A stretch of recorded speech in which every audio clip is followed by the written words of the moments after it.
گزشتہ کچھ خطبات میں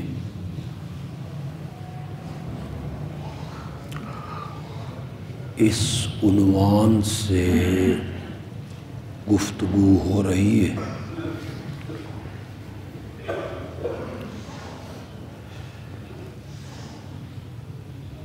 اللہ کی ذات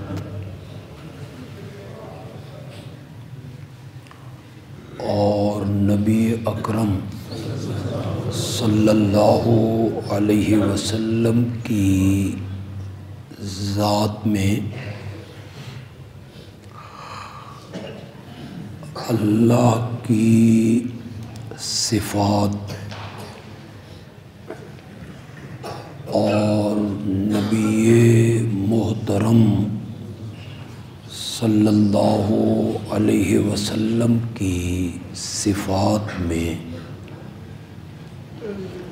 فرق ہے۔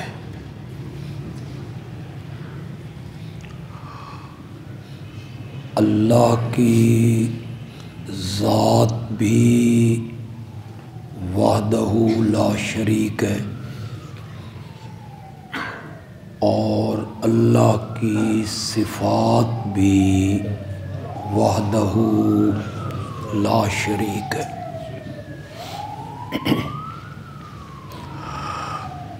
جو صفات اللہ کی ہیں وہ صفات نبی اکرم صلی اللہ علیہ وسلم کی نہیں ہیں۔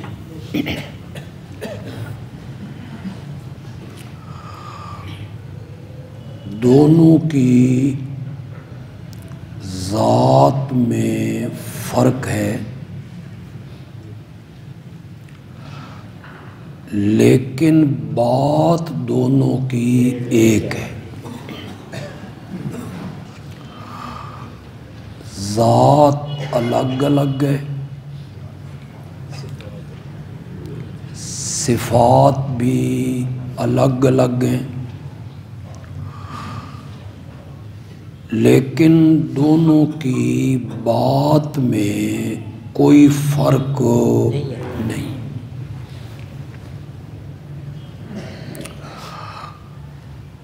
جو بات اللہ کی ہے اسی کو نبی اکرم صلی اللہ علیہ وسلم کی زبان سے بیان کروایا گیا۔ من یطع الرسول فقد اطاع اللہ،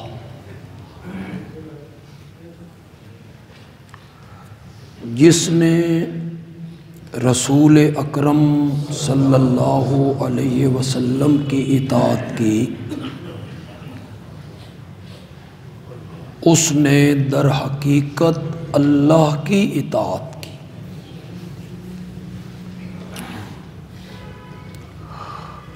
ذات اور صفات میں فرق ہے لیکن دونوں کی اطاعت کرنے میں کوئی فرق نہیں۔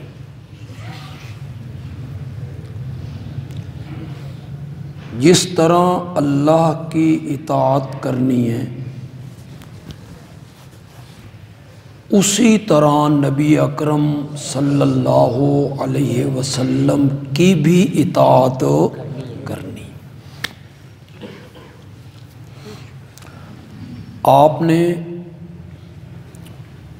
حجۃ الوداع کے تاریخی خطبے میں یہی فرمایا تھا، ترکت فیکم امرین وفی روایت ثقلین، میں تم میں دو بھاری چیزیں چھوڑ کے جا رہا ہوں۔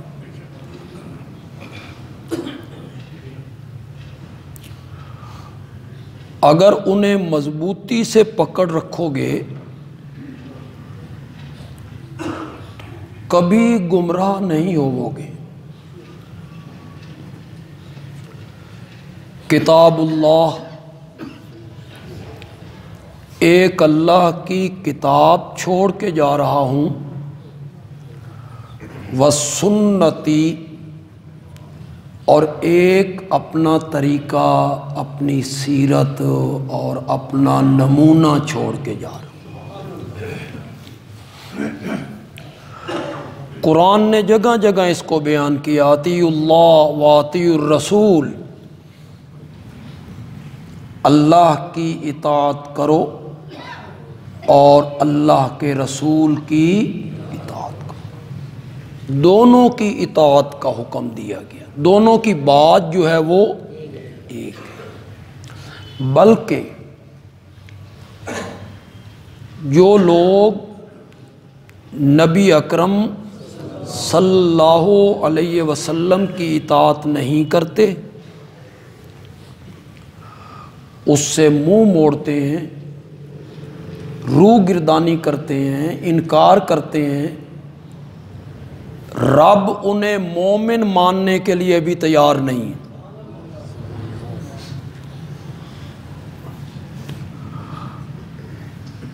قُلْ إِن كُنتُمْ تُحِبُّونَ اللَّهَ فَاتَّبِعُونِي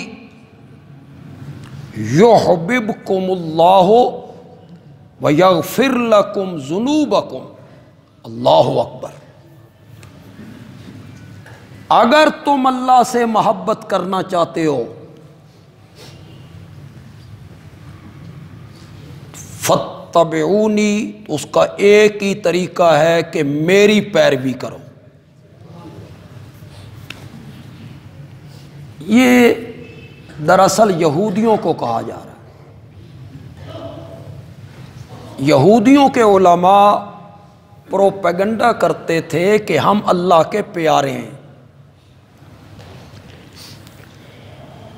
اللہ سے محبت کرتے ہیں، اللہ ہم سے محبت کرتا ہے۔ وہ کہتے تھے نحن ابناء اللہ و احباہ، ہم اللہ کے بیٹے ہیں، یعنی اس کے پیارے ہیں۔ یہودیوں کا یہ دعویٰ تھا کہ ہم اللہ کے محبوب ہیں، اللہ ہم سے محبت کرتا ہے۔ اللہ نے اپنے پیارے پیغمبر کی زبان مقدس سے اعلان کروایا، آپ کہیں اگر تم اللہ سے محبت کرنا چاہتے ہو تو اس کا ایک ہی طریقہ ہے کہ مجھ محمد مصطفیٰ کے پیچھے چلو،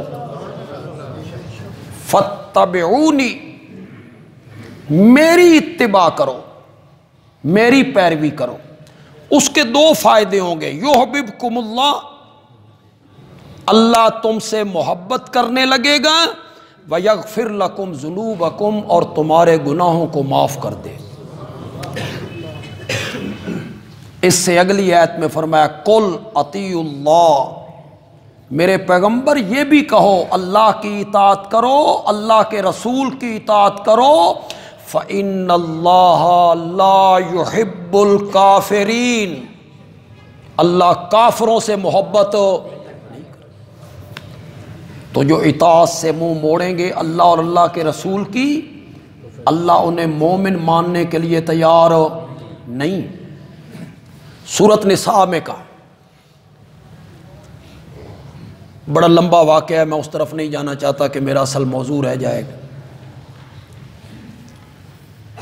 ایک منافق کو حضرت عمر رضی اللہ تعالیٰ عنہ نے قتل کر دی، جس نے میرے نبی کے فیصلے کو تسلیم کرنے سے انکار کیا،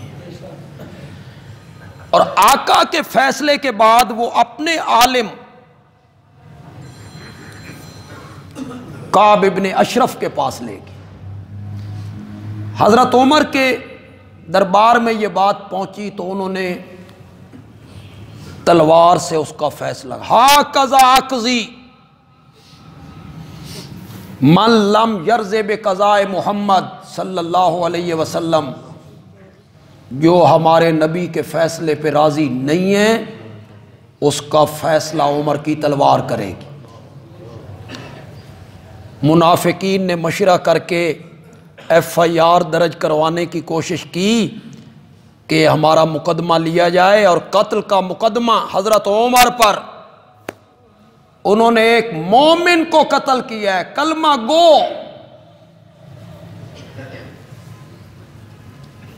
اس کے لیے وہ دربار نبوی میں آئے، قرآن نے اس واقعے کو بیان کیا، اور قرآن نے کہا فلا وربک لا یؤمنون حتی یحکموک فیما شجر بینہم۔ انداز تو ذرا دیکھی، مزہ ہی آ گیا۔ رب تو وہ سب کا ہے،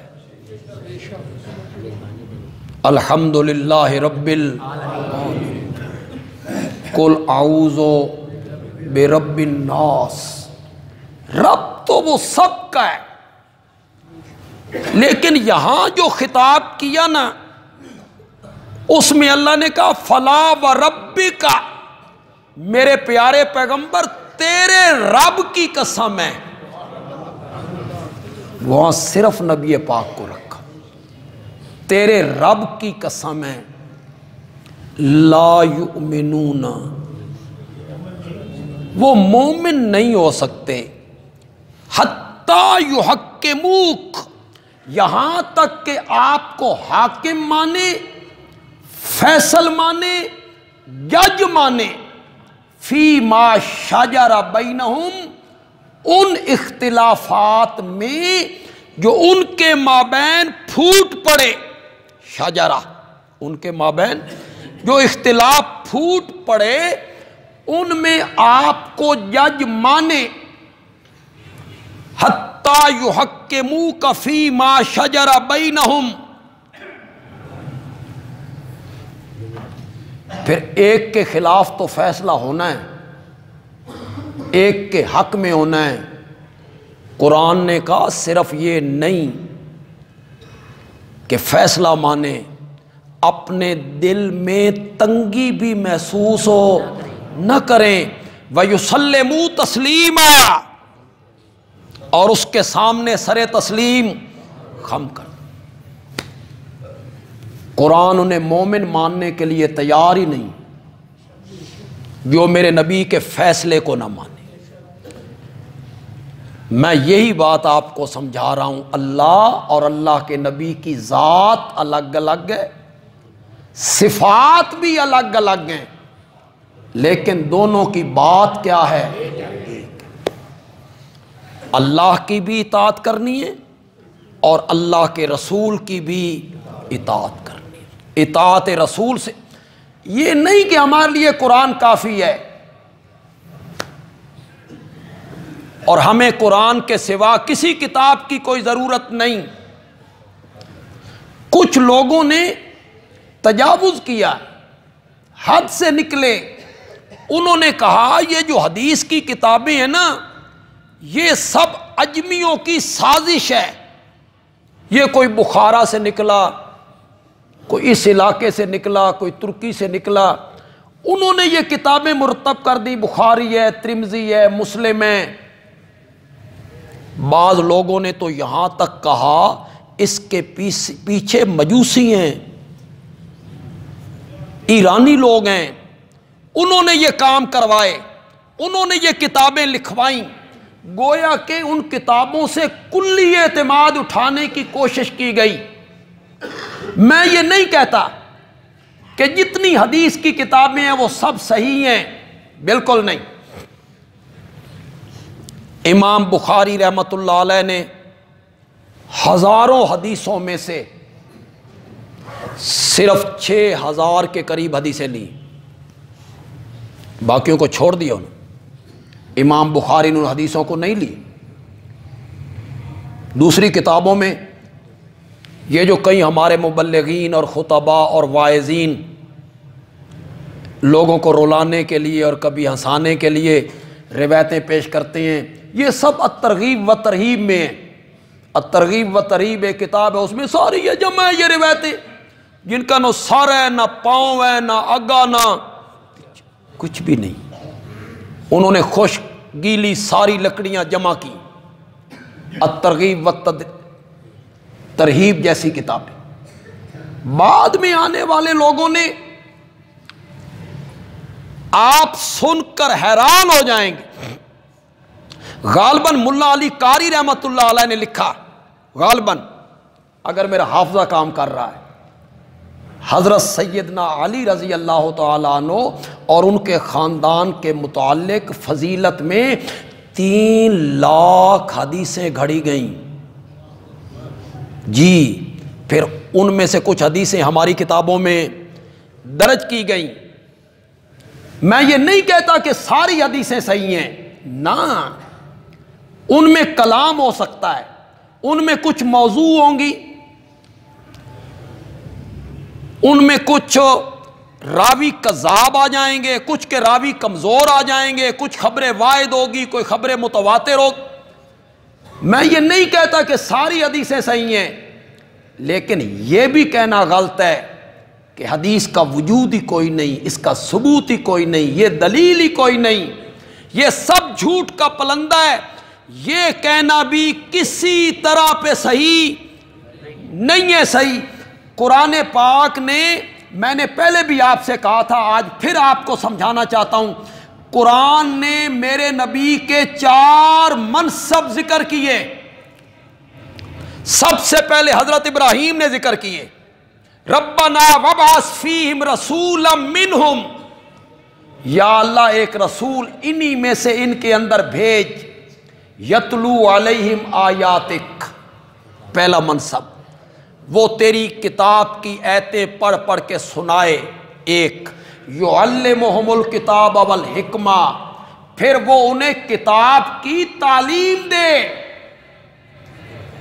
پھر انہیں حکمت سکھائے، یہ دوسرا منصب ہے۔ تیسرا منصب ہے وَيُزَكِّيهِمْ، اور لوگوں کا تزکیہ کرے، تزکیہ نفوس، تزکیہ قلوب، ان کے دلوں سے شرک والا گند نکالے، توحید کا نور بھر دے، ان میں منافقت والا گند نکالے، اخلاص کی روشنی بھر دے، تزکیہ کرے۔ تزکیہ کتنے منصب ہو گئے؟ 4۔ پھر اللہ نے جب اس کو ذکر کیا، لَقَدْ مَنَّ اللَّهُ عَلَى الْمُؤْمِنِينَ اِذْ بَعَثَ فِيهِمْ رَسُولًا مِّنْ أَنفُسِهِمْ، اللہ نے مومنوں پر احسان کیا جب ان کے اندر بھیجا ایک عظیم الشان رسول انہی میں سے، انہی کی جنس میں سے بھیجا، یتلو علیہم آیاتہ، پہلا منصب، وہ کیا کرتا ہے؟ اللہ کی کتاب کی آیتیں پڑھ پڑھ کے سناتا ہے، وَيُزَكِّيهِمْ، ان کا تزکیہ کرتا ہے، وَيُعَلِّمُهُمُ الْكِتَابَ وَالْحِکْمَةَ، اور انہیں کتاب کی تعلیم دیتا ہے، حکمت سکھاتا ہے۔ یہ 4 منصب ہے۔ سوال میرا یہ ہے، جو لوگ حدیث کا انکار کر رہے ہیں کلی طور پر، سوال میرا یہ ہے، میرے نبی نے ان 4 منصبوں پر کام کیا یا نہیں کیا؟ ایتیں پڑھ پڑھ کے سنائی، بولو سنائی، ایتوں کی تعلیم دی؟ وہ جو میرے نبی نے ایتوں کی تعلیم دی تھی وہ کہاں ہیں؟ یتلو تو یہ ہو گیا، تلاوت تو ہو گئی، پڑھ پڑھ کے سنائی ایتیں، یتلو۔ یعلم کہاں گیا جی؟ کہاں سے ملے گا وہ؟ کیا راستہ ہے آپ کے پاس؟ میرے نبی نے جو کتاب کی تعلیم دی، اس آیت کا یہ معنی ہے، اس آیت کا یہ معنی ہے، اس آیت کا یہ معنی ہے، والحکمت، اور میرے نبی نے جو سنت کی تعلیم دی، دی یا نہیں دی؟ کہاں ہے وہ؟ تلاوت کتاب تو الگ چیز ہے، تعلیم کتاب کہاں ہے؟ تعلیم حکمت کہاں ہے؟ معلوم ہوتا ہے کہ قرآن کے علاوہ کوئی اور چیز بھی ہے جس میں کتاب کی تعلیم دی گئی ہے، سکھایا گیا ہے، اس لفظ کا یہ معنی ہے، اس آیت کا یہ معنی ہے۔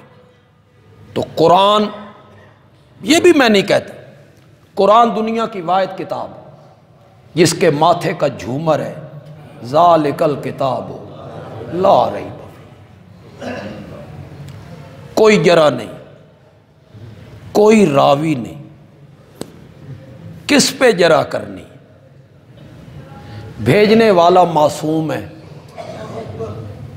جو لے کے آیا ہے وہ بھی معصوم ہے، جس پر اتری ہے وہ بھی معصوم ہے۔ جرا کے سوال تو آگے پیدا ہوئے جب غیر معصوم لوگ آ گئے، پھر میرے نبی کے ارشاد ہوئے، صحابہ نے نقل کیا، صحابہ غیر معصوم ہیں، پھر جرا و تعدیل، پھر یہ سلسلہ چلا۔ تو اللہ جو ہمارے امت کے علماء تھے، اللہ ان پہ رحمتیں کرے، انہوں نے ہزاروں راویوں کی، اللہ اکبر، ہزاروں راویوں کا تعارف اس پر کتابیں لکھ دی، وہ ہزاروں ہیں۔ علامہ ابن حجر نے کام کیا، علامہ عینی نے کام کیا، اور محدثین ہیں، بڑی بڑی کتابیں لکھی گئیں، میزان الاعتدال ہے، تہذیب التہذیب ہے، بڑی بڑی کتابیں لکھی گئیں۔ آپ جس راوی کو پڑھنا چاہیں گے انہوں نے اسے الف با تا پٹیوں میں تقسیم کر دی، جن راویوں کا نام الف سے شروع ہوتا ہے ان کو الگ کر دیا، جن کا با سے شروع ہوتا ہے ان کو الگ کر دیا۔ ڈھونڈنے میں بھی کوئی دقت نہیں، اس راوی کو آپ ڈھونڈیں گے، اس کو پڑھیں گے آپ، کس قسم کا آدمی تھا، انہوں نے اس کے متعلق سب کچھ لکھ دیا، اس کو دیکھا جائے گا، جو حدیث اس معیار پر پوری اتری جائے گی، اترے گی، اسے ہم تسلیم کر لیں۔ یہ ہمارے نبی کا کیا ہے؟ فرمان ہے۔ کچھ فرمان ایسے ہیں جو جسے خبر متواتر کہتے ہیں، خبر مشہورہ، اتنے لوگ اس کو نقل کرتے ہیں کہ جن کے متعلق یہ گمان نہیں ہو سکتا، سب جھوٹ بول رہے ہیں۔ اتنے لوگ اس حدیث کو روایت کرتے ہیں جن کے متعلق یہ گمان نہیں ہو سکتا، یہ سارے لفظ بھول گئے، انہیں نبی پاک کے لفظ یاد نہیں رہے، اتنے بندے اس کو روایت کرتے ہیں، اسے کہتے ہیں خبر متواتر۔ یہ خبر متواتر جو ہے اس کو ماننا اسی طرح ضروری ہے جس طرح قرآن کو ماننا ضروری ہے، دونوں میں کوئی فرق نہیں رہے گا۔ جو خبر متواتر ہو، خبر مشہورہ ہو، وہ چند حدیثیں، میں اس کی ایک مثال دے کے آپ کو سمجھا دیتا ہوں۔ ہم میں سے اکثر لوگوں نے دلی نہیں دیکھی، دلی نہیں دیکھا، ہندوستان کا شہر ہے، لیکن آپ مانتے ہیں کہ دلی ایک بڑا شہر ہے؟ مانتے ہیں؟ کیوں مانتے ہو؟ کیوں مانتے ہیں آپ کہ بغداد ایک بڑا شہر ہے؟ آپ نے دیکھا نہیں ہے، آپ وہاں گئے نہیں، آپ کہیں گے اتنے لوگ اس کو بیان کرتے ہیں کہ ان کی بات ماننے پر بندہ کیا ہو جاتا ہے؟ مجبور ہو۔ حاتم طائی بڑا سخی ہے، آپ کو کیسے پتا چلا؟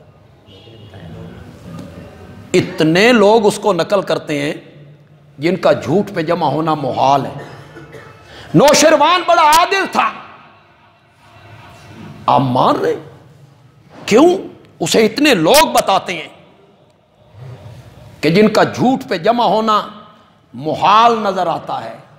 تو خبر متواتر، خبر مشہورہ، اتنے لوگ اس کو نبی پاک سے، پھر ان کے شاگردوں سے، پھر ان کے شاگردوں سے نقل کریں، انسان سوچے یہ سارے بندے جھوٹ بول رہے ہیں، یہ کیسے ہو سکتا ہے؟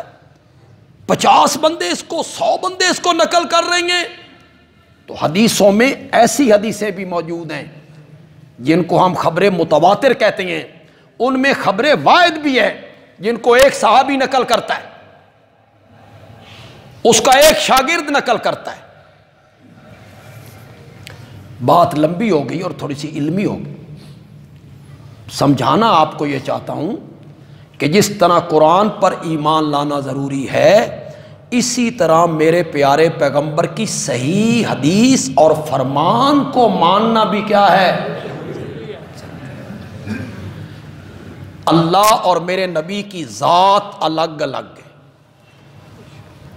صفات بھی، بولو تو صحیح ہے، دونوں کی ذات الگ الگ ہے، دونوں کی صفات بھی الگ ہیں، لیکن دونوں کی بات کیا ہے؟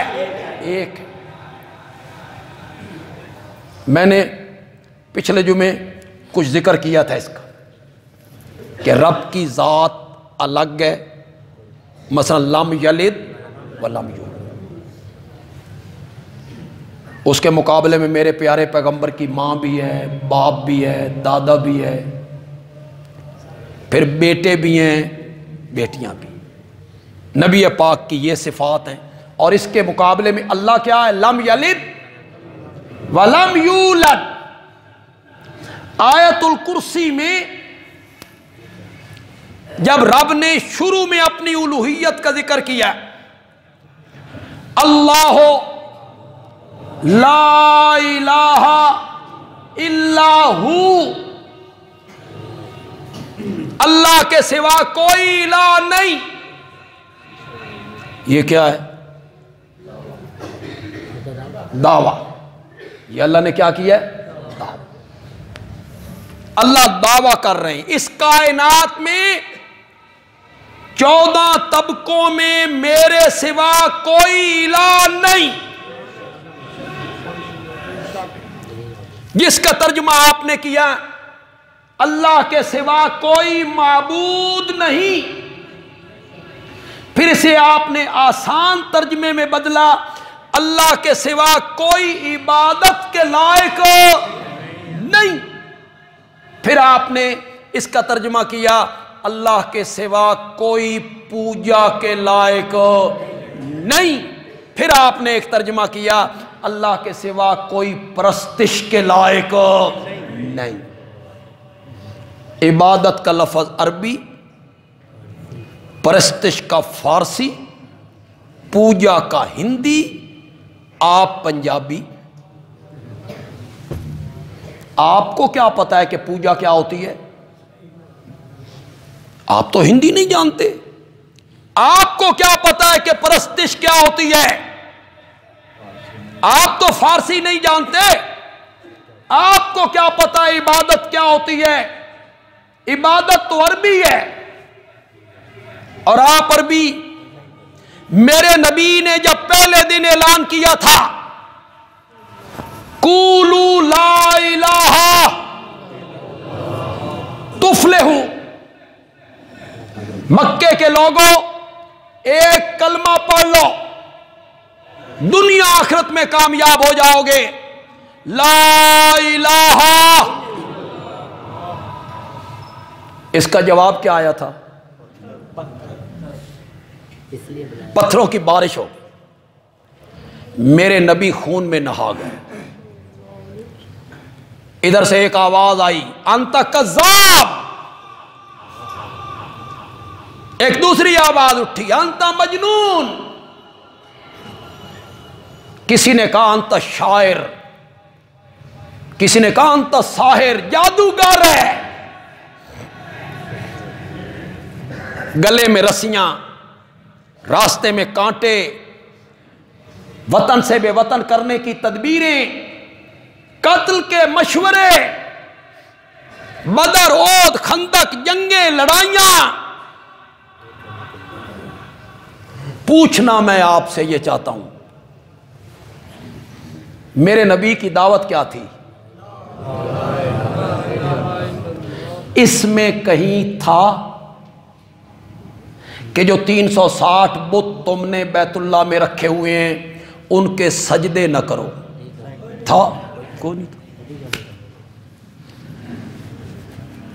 اس میں کہیں تھا اللہ کے سوا نظر و نیاز کے لائق کوئی نہیں تھا، کوئی نہیں۔ جنہیں تم پکارتے ہو نا وہ پکار کے لائق نہیں، وہ پکارے سنتے نہیں، وہ مشکل کشا نہیں، وہ حاجت روا نہیں، وہ عالم الغیب نہیں، وہ نفع نقصان کے مالک نہیں تھا، پھر انہیں تکلیف کیوں ہوئی؟ میرا نبی ان کے ٹھاکروں کا نام نہیں لیتا، میرے پیارے پیغمبر یہ بھی نہیں کہتے ان کے سجدے نہ کرو، ان کی نیازیں نہ دو، ان کو مت پکارو، پھر انہیں تکلیف کیوں ہوئی؟ تکلیف اس لیے ہوئی کہ وہ عربی دان تھے، عربی ان کی مادری زبان تھی، ان کو الہ کے معنی کا پتہ تھا، الہ کون ہوتا ہے، الہ میں کون کون سی صفتیں ہوتی ہیں، انہوں نے دیکھا آگے الہ ہے، پیچھے لا ہے، اللہ کے ساتھ بچا ہے تو صرف اللہ۔ انہوں نے سمجھ آ گئی اس کلمے دا مطلب اے وے جڑے 360 بیت اللہ چ رکھے ہوئے نا انہوں دے پلے، ان کو سمجھ آ گئی۔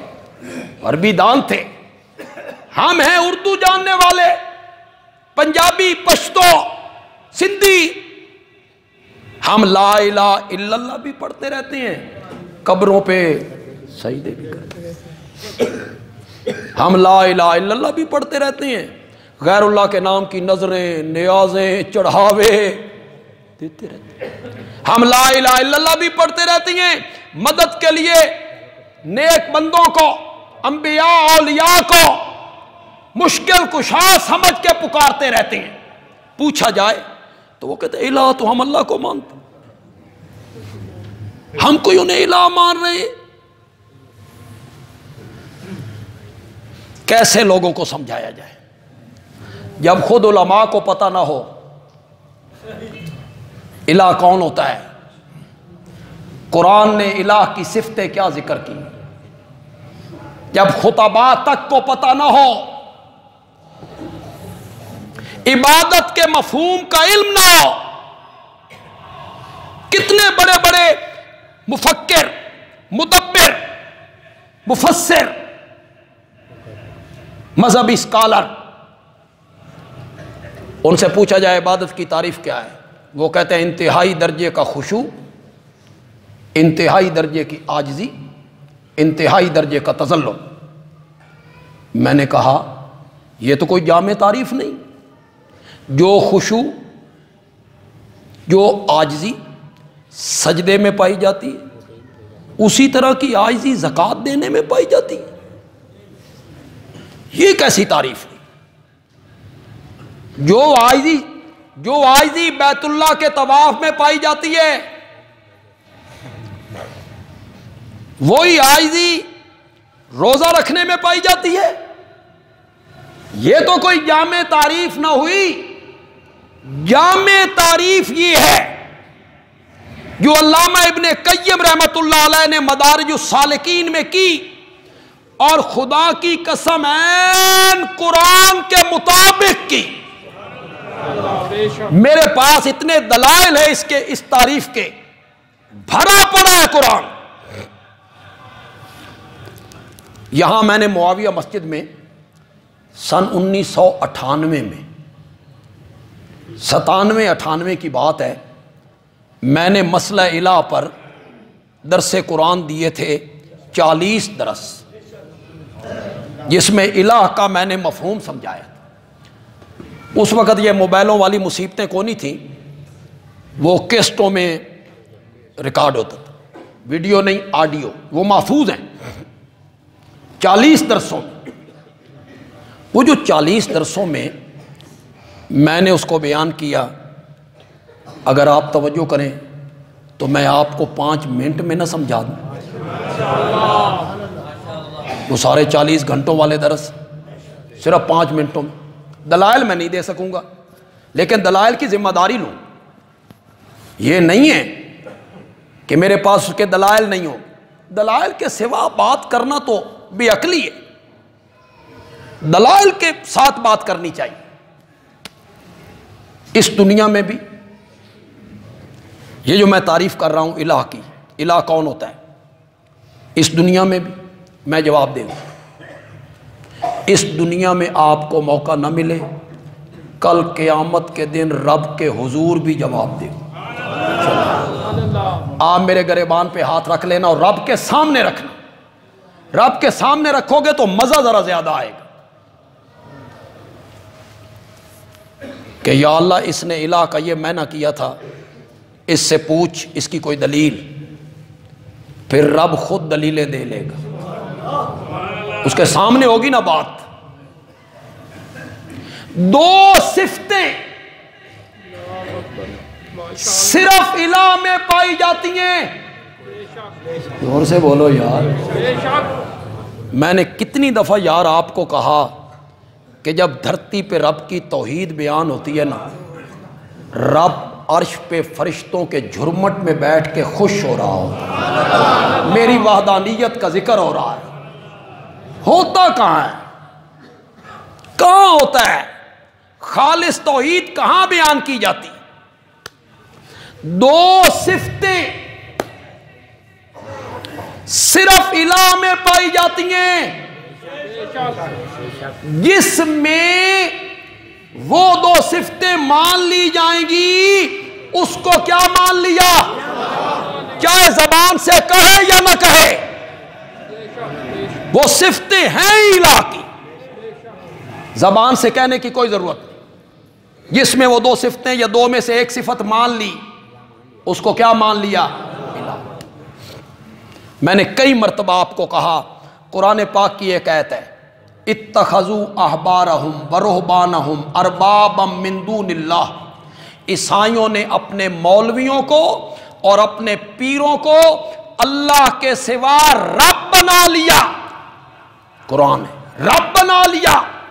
حاتم تائی کا بیٹا عدی ابن حاتم کلمہ پڑھ کے میرے نبی کی خدمت میں آیا. عیسائی مذہب چھوڑ کے آیا تھا. حاتم تائی بھی عیسائی تھا. عدی ابن حاتم مسلمان ہوا. اس نے یہ آیت پڑھی. عیسائیوں نے اپنے مولویوں اور پیروں کو کیا بنا لیا؟ رب. اس کے پاؤں تلے سے زمین سرک گئی. یہ میرے آقا کے پاس آیا. اس نے کہا یا رسول اللہ، یہ قرآن کیا کہتا ہے؟ عیسائیوں نے اپنے مولویوں پیروں کو رب بنا لیا. میں خود عیسائی مذہب چھوڑ کے آیا ہوں. ہم نے تو اپنے مولویوں پیروں کو کبھی رب، ہم نے تو رب نہیں مانا.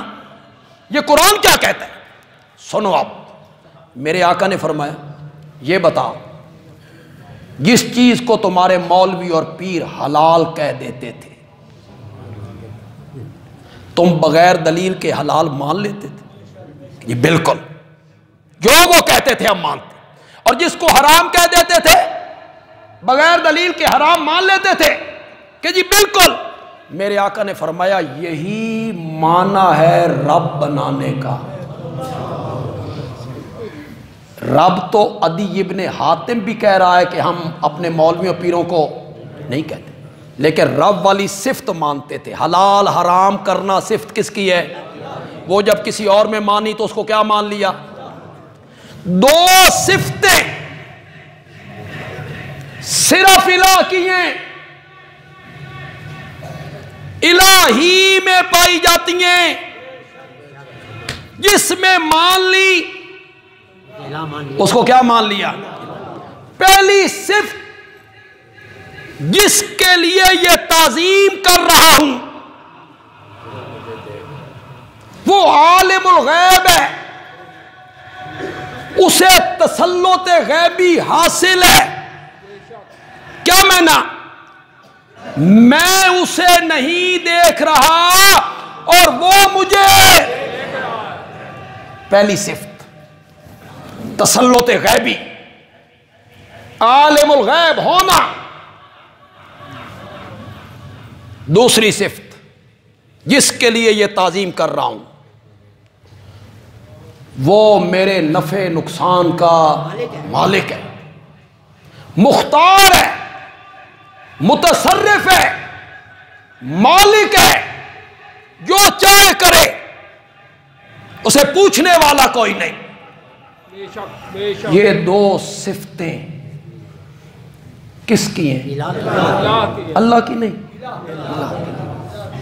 پھر اللہ کی تو ہیں ہی ہیں، کیونکہ الہ وہی ہے، لا الہ الا۔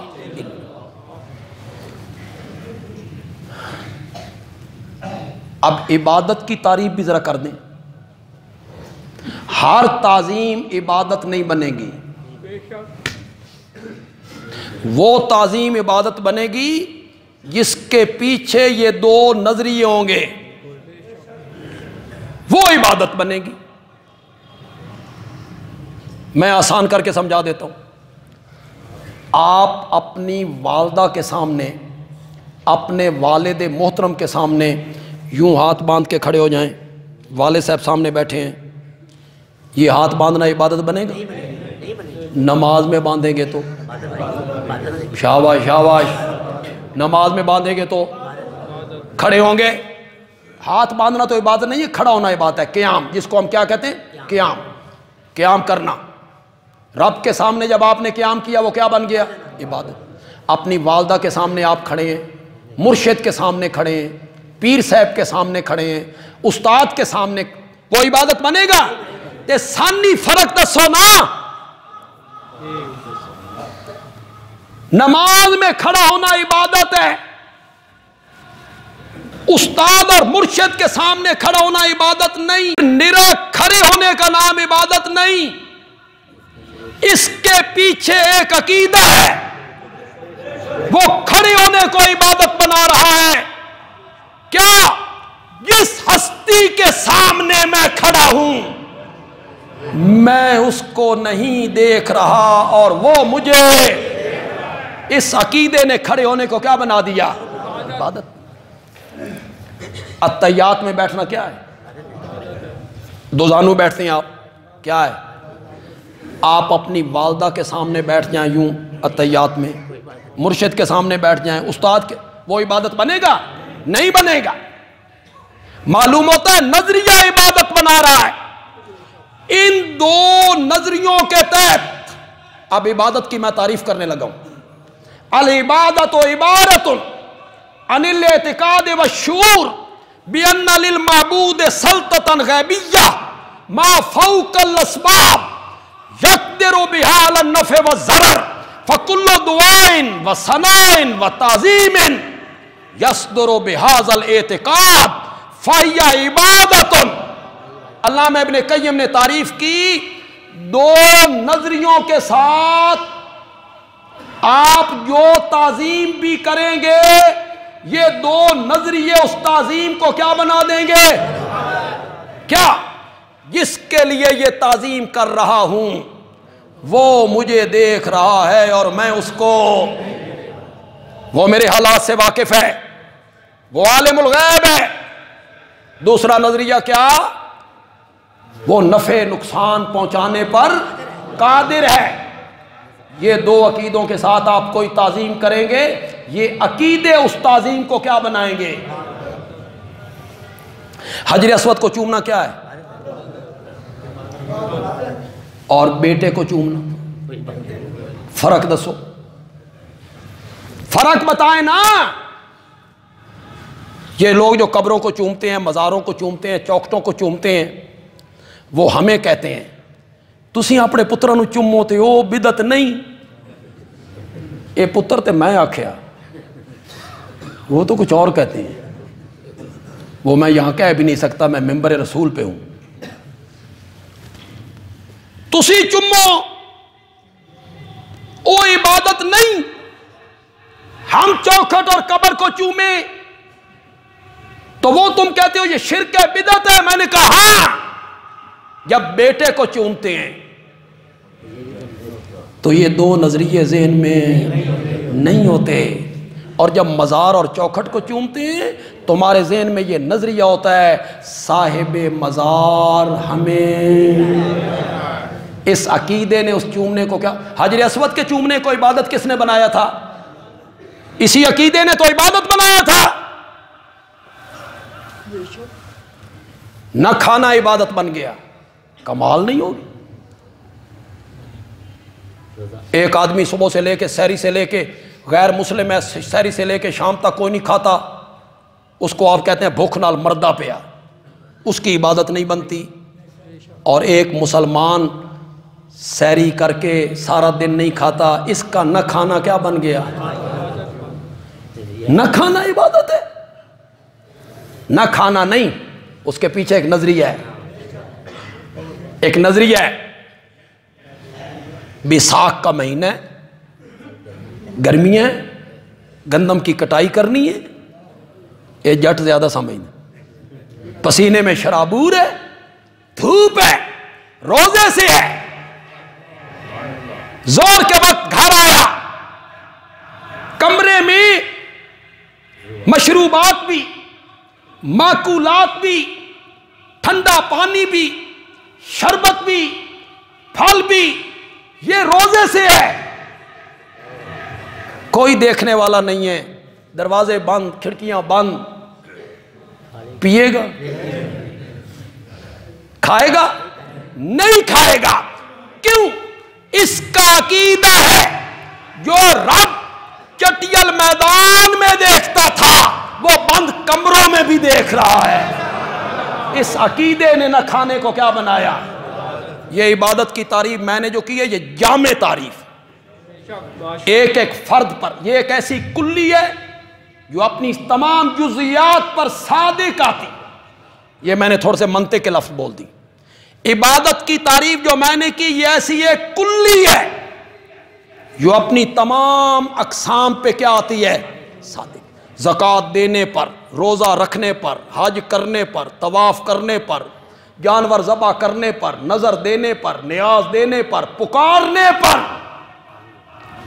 بس میں اس پر صرف ایک دلیل پیش کروں گا، اور چونکہ وقت بھی نہیں ہوتا، لیکن میرے پاس بے شمار دلائل ہیں قرآن کی۔ میں نے خطبات بندیالوی کی پہلی جلد میں اس پر گفتگو کی، اور اس پر میں نے یہ سارے دلائل لکھے ہیں، اس میں یہ جتنے دلائل اس پر میں صرف ایک دلیل پیش کرنا چاہتا ہوں سورۃ طٰہٰ سے۔ یہ سورۃ طٰہٰ ہے، 16واں پارہ ہے، اس کی آیت نمبر ہے 6۔ جو آپ کو نئے آئے ہیں وہ گھروں میں بے شک جا کے ترجمہ دیکھیں، اور جس عالم کا ترجمہ ہو وہ دیکھ لیں، قطع نظر دیوبندی، بریلوی، اہل حدیث، شیعہ، کسی عالم کا ترجمہ ہو، آپ کے گھر میں ہو آپ اٹھائیں۔ سورۃ طٰہٰ آیت نمبر 6۔ لیکن تھوڑا سا آپ بھی مجھے بتائیں گے یہ جو آیت میں نے پڑھی ہے، میں نے ترجمہ کیا ہے، اس میں رب کی کون سی صفت کا ذکر ہو رہا ہے؟ دو صفتیں کون سی؟ لہو ما فی السماوات وما فی الارض وما بینہما وما تحت الثری، اسی کا ہے۔ لہو، اسی کا ہے۔ یار یہ اسی کا پہ تو ذرا غور کرو یار، اسی کا ہے۔ خلقن، علامہ آلوسی نے کہا رول معانی میں، اسی کا ہے خلقن و ملکن و تدبیرن و تصرفن و اختیارن و احیان و اماتتن۔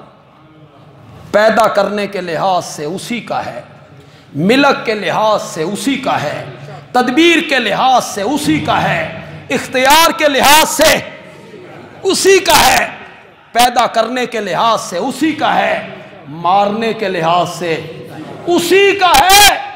جو کچھ آسمانوں میں ہے، جو کچھ زمین میں ہے، جو کچھ آسمان و زمین کے درمیان ہے، اور جو کچھ گیلی مٹی کے نیچے ہے، سب اسی کا ہے۔ کون سی صفت آ گئی؟ شاہ بھائی، مالک، مختار، متصرف، قادر، نفع نقصان کا مالک، ہر چیز میری ہے، پہلی صفت آ گئی۔ وَإِن تَجْهَرْ بِالْقَوْلِ، اگر تو بلند آواز سے بات کرے کیا فائدہ، کیا فائدہ؟ فَإِنَّهُ يَعْلَمُ السِّرَّ وَأَخْفَى، وہ اللہ تو جانتا ہے دل کے راز بھی۔ دل کے سر کس کو کہتے ہیں؟ راز۔ راز کون سا ہوتا ہے؟ جو میرے دل میں آ گیا۔ میرے دل میں ابھی میرے دوستوں کو پتہ نہیں، میرے بھائیوں کو پتہ نہیں، میرے خاندان والوں کو پتہ نہیں، میری اہلیہ کو پتہ، کسی کو بھی پتہ نہیں، صرف مجھے پتہ ہے، یہ راز ہے۔ اللہ نے بھی حد کر دی۔ قرآن بہت خوبصورت کتاب ہے، اللہ اس کی سمجھ عطا فرمائے۔ آگے اللہ کہتے ہیں وَأَخْفَى، جانتا ہے راز کو بھی، اور راز سے بھی زیادہ چھپی ہوئی چیز کوئی ہو نا اس کو بھی جانتا ہے۔ مولا راز سے زیادہ چھپی ہوئی چیز کیا ہے؟ یہ تو سب سے زیادہ چھپی ہوئی چیز ہے جو میرے دل کے اندر ہے، میرے سوا کسی کو پتا نہیں۔ اس سے زیادہ مخفی کیا ہے؟ مفسرین نے لکھا راز وہ ہے جو تیرے دل میں آ گیا، تجھے پتا ہے۔ اللہ کہتے ہیں میں اس کو بھی جانتا ہوں، اور جو راز ابھی تیرے دل میں نہیں آیا 10 سال کے بعد آئے گا، میں اب اس کو جانتا ہوں۔ یہ کون صفت آ گئی؟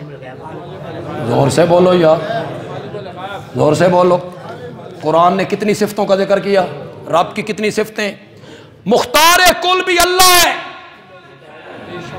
ہر چیز کا مالک اللہ ہے، عالم الغیب بھی اللہ ہے۔ یہ دو صفتیں ذکر کر کے اللہ نے نتیجہ نکالا، اگر یہ دو صفتیں میری ہیں تو پھر میری بات کو مانو، اللہ لا الہ الا ہو۔ کہو تو صحیح یار، اللہ لا الہ۔ اللہ بتانا چاہتے ہیں کہ یہ دو صفتیں کس کی ہیں؟ یہ دو صفتیں کس کی ہیں؟ اللہ لا الہ الا ہو۔ اے او ہو نہیں، جڑی پنجابی دے شیراں دے اخیر چ لائی جائے تے لگ گیا سلطان باہو دے ذمے، کہنے والا چاہے کوئی ہو، اے قرآن والی ہو ہے، یہ قرآن والی ہو ہے۔ نعرہ تکبیر۔ یہ کوئی نعرے والی ڈی گل تے کوئی نہیں سی، یہ قرآن والی ہو ہے۔ پھر ایک دفعہ ہو لگائے نا قرآن والی، اللہ لا الہ الا ہو۔ اگر یہ دو صفتیں میری ہیں، عالم الغیب بھی میں ہی ہوں اور مختار کل بھی میں ہی ہوں، تو پھر میرے دعوے کو تسلیم کرو کہ 14 طبقوں میں میرے سوا الہ بننے کے لائق کوئی نہیں، میرے سوا معبود کوئی نہیں، میرے سوا عبادت کے لائق کوئی نہیں۔ درس قرآن انشاءاللہ ہوگا اور میں خود دوں گا۔ پچھلے جمعے میری طبیعت ٹھیک نہیں تھی اور میں درس کے لیے نہیں جا سکا، میرا گلا خراب ہو رہا تھا۔ آج درس ہوگا، اور سورۃ نمل کی جس آیت کا درس ہے نا، وہ بڑی عظیم آیت ہے۔ اِنَّكَ لَا تُسْمِعُ الْمَوْتَى، میرے